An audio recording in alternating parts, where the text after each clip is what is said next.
from snowy Holland. We have a dear friend of ours who is a leader on the most critical issue facing not just the West, not just Europe, not just the United States, not just Israel, but now as more and more people are coming to realize this issue of Islamic Jihad is destructive and dangerous for the whole world, and someone who has been on the cutting edge of analyzing and leading, who is the leader of his party, the Party for Freedom in the Netherlands, our dear friend, please welcome warmly Mr. Geert Wilders. How are you? Yeah. Thank you, Tom. So good to be on your show again, my friend. It's great to have you here, and if I am not mistaken, that room you are sitting in, I interviewed you back in 2009 on Inauguration Day. It was January 20th, 2009. I left, Geert, your office and went down into The Hague, and in every one of those beautiful restaurants, the 20 and 30-year-olds were cheering the inauguration of President Obama. Now, 6 or 7 years removed from that, what do you have to say to the 20 and 30-year-olds who were so caught up in the possibility of world peace and all of that? What are your thoughts along those lines?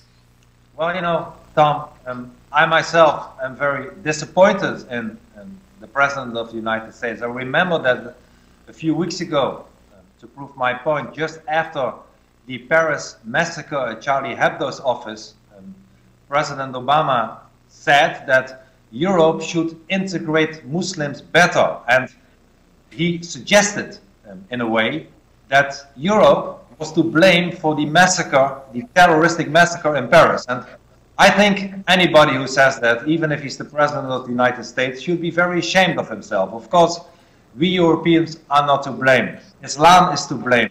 The terrorists are to blame. And even to suggest that it's because we wouldn't want Muslims to immigrate is totally ridiculous that your president even suggested that. We even have, as you know, give you one example, the President Erdogan says that it's a crime for Turkish Islamic people to integrate in Europe. It's a crime against humanity, according to him. So please let us see it what it is. President Obama is wrong, was wrong, and probably will ever always be wrong. And we have to face the truth that Islam is to blame and really nothing else.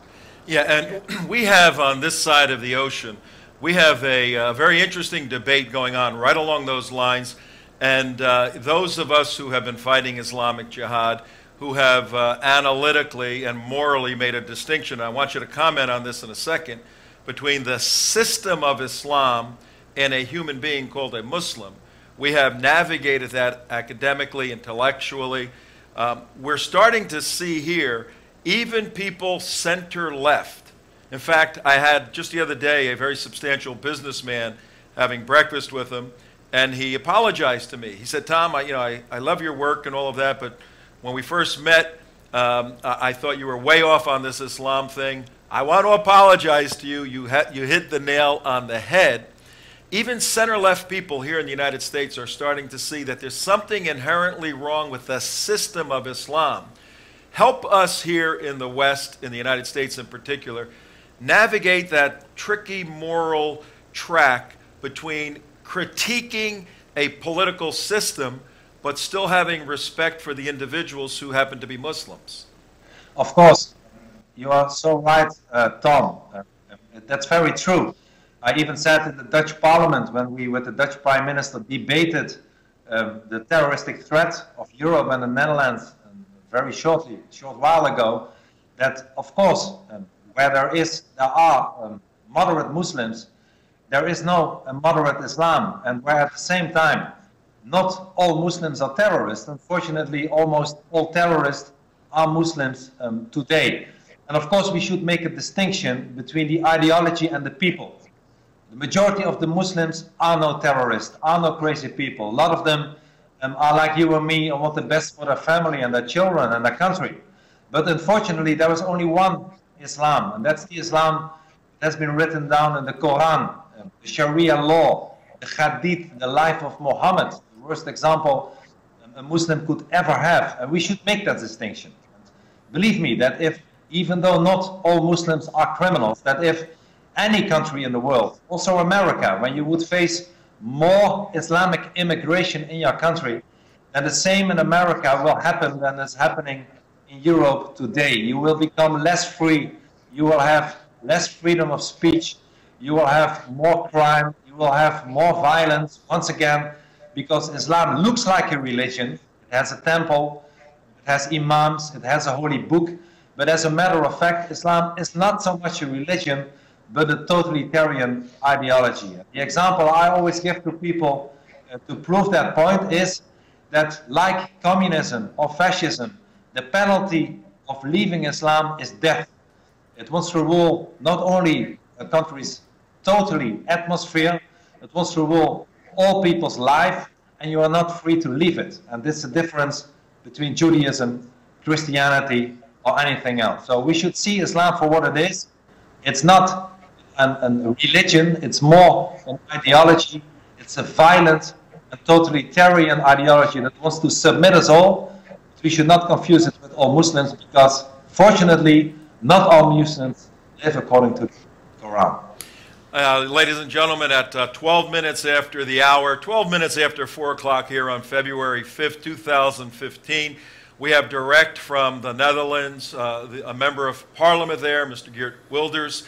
He's the leader of his party, the Party for Freedom, the PVV party, and this party has made astonishing gains within Holland over the past few years and developed tremendous respect throughout Europe now, as Mr. Wilders has maintained a principled position. As you just heard, it's very, very difficult to say this guy Wilders hates Muslims when he just came out and said, look, we're making a distinction. But it's very easy, and it's sloppy thinking, to go after the messenger instead of analyzing the message. We have this very energetic new group of congressmen who came in with Tea Party support, concerned about national security issues, concerned about Islamic Jihad, concerned about Israel.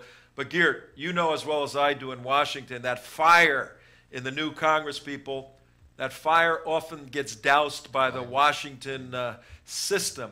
What advice do you have? We have a lot of Congress people that watch our show. What advice do you have about them holding the line on these critical national security issues? Well, I would say that look and be honest about the real nature of Islam. Don't see it as a religion. See it as a threat to your national security. And if you don't really believe what can happen to America, I would like to invite you to come to Holland, to come to Europe. And I will show you around in so many districts in our major cities in Holland, in Belgium, in Germany, as before many people from America did. And it opened their eyes. It showed them that, once again, even though not all Muslims are bad people, that the influx and the import of so many people from an Islamic ideology to our continent, and once again, the same will happen to America if you don't stop the immigration, if you keep being politically correct and listen to your president who says that there is nothing wrong with Islam, or that there are two kinds of Islam, that at the end of the day, it's a threat to your national security. You've experienced it with 9/11. We saw it in Paris, we saw it in London, we saw it in Madrid, we saw it in the streets of Amsterdam when people were slaughtered by Muslims. That please, if you want America, which is still a big example for me and for Holland and for Europe, your freedom of speech and your freedom, your nature, freedom is your second name. And if you want to keep it, don't make the mistakes that we made in Europe and stop the import and the immigration from Islamic countries. See Islam for what it really is. Don't fight the people, but fight the ideology that at the end of the day is costing us our freedom and will cost America its freedom.